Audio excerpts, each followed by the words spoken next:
ginawa ang kanilang mga napag-usapan sa meeting. Makalipas ang 2 buwan,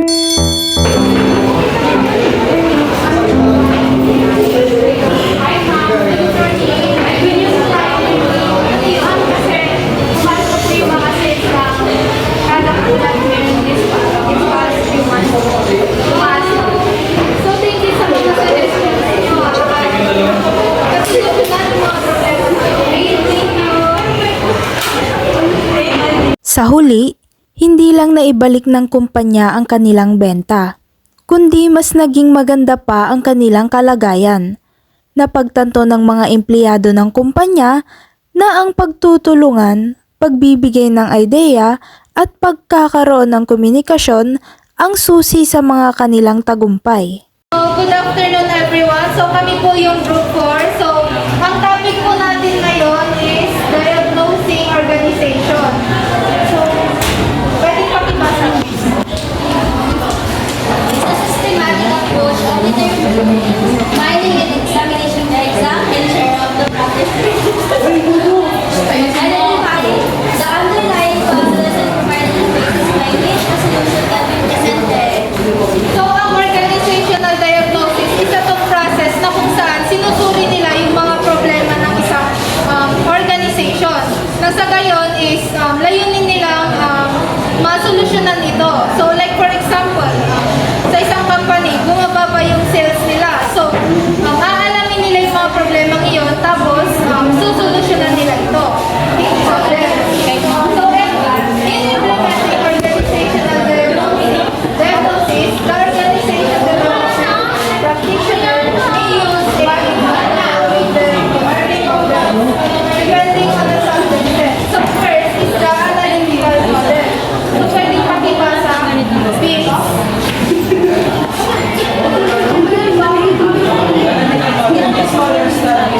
Interdepartmental issues regarding finance, production,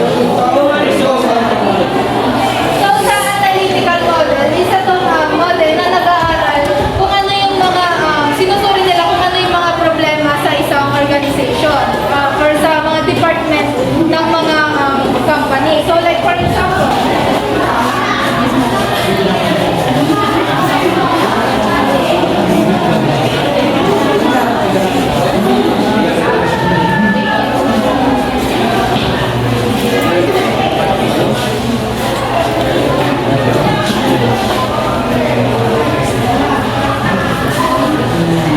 So example is kung yung marketing is nagpaplano siya na gusto niyang gumawa ng bagong product.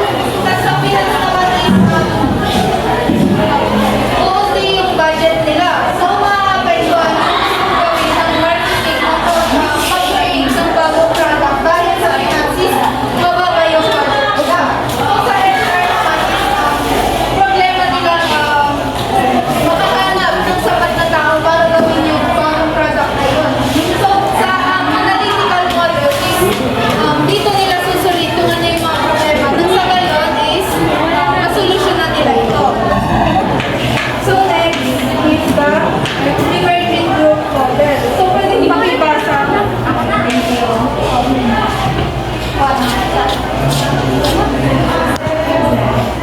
Divergent group model. This model studies behavior in work groups like activities, interaction, feelings, and knowledge. So sa emergent group naman is dito, ito yung model na pinag-aaralan nila yung mga behavior ng mga empleyado sa isang company or organization.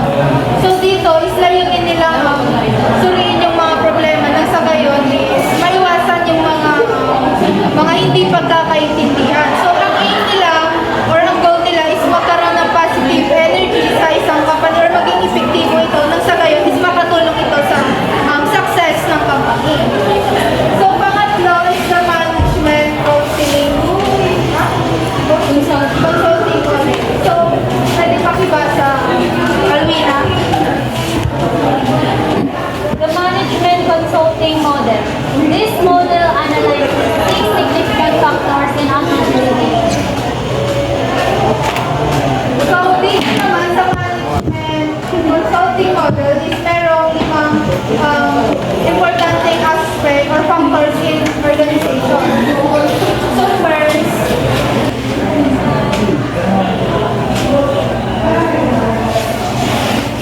Management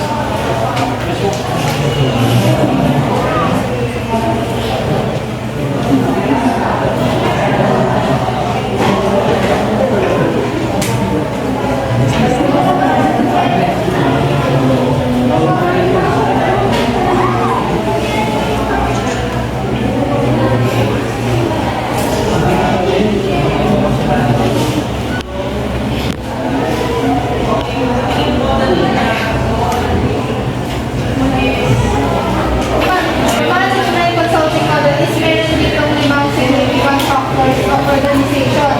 So first, is napaka-importante para sa atin. So dito is pinag-plano nila kung ano yung mga dapat i-improve sa isang company or yung mga kakaharapin nilang mga problema. Nasa kaya dito, kung may dumating na problema sa isang company, is napapanda na nila to at pag dumating is masusunod na nila to agad. So second is the HR. So napaka-importante dito sa isang company dahil sila yung mga nag-hire ng mga magiging employer sa company. Then, susuriin nila yung mga magiging empleyado na yun kung fit sila sa isang position. So third is the finance. So sila naman yung nagpa-budget ng company. So napaka-importante na yun. Napaka-importante yun. So, pang-apat naman is the market research. So dito naman, kahit na small business or big pa yan, is kinakailangan nyo itong gawin dahil dito nyo pag-search kayo kung ano yung mga dapat yung gawin o ano yung mga latest na trend sa mga tao kung ano yung mas papatok na negosyo or product. So last is the office administration. So dito naman sa office administration is napakahalaga din ito dahil sila yung mga nagmamanage nagmamanage ng mga files sa isang company. So sa ngayon is maiwasan natin yung mga pagkakalimutan. So pang-apat is social technical model. So pwedeng pakibasa, Prince.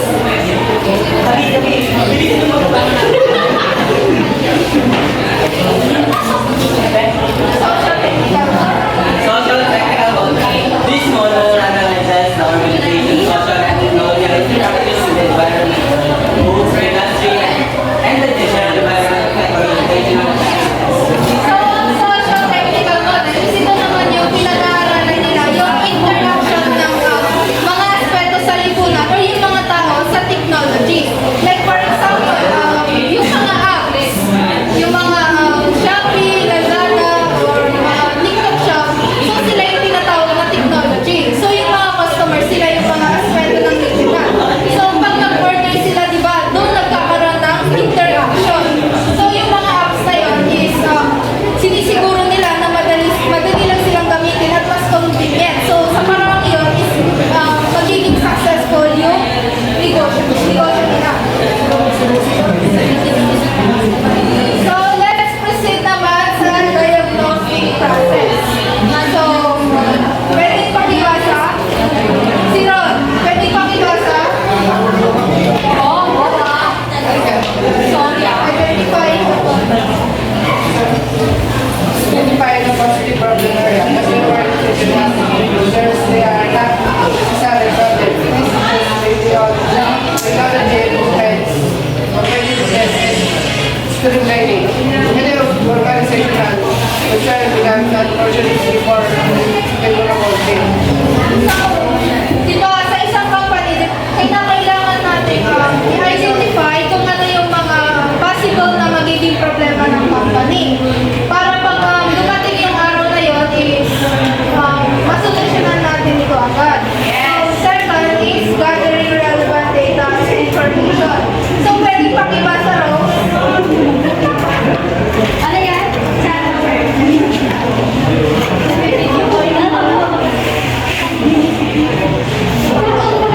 Gathering relevant data and information substantive problem areas curiosity to collect relevant facts, estimating background, organizational and department records and interview observation and good service sources of So, sa gathering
Thank you.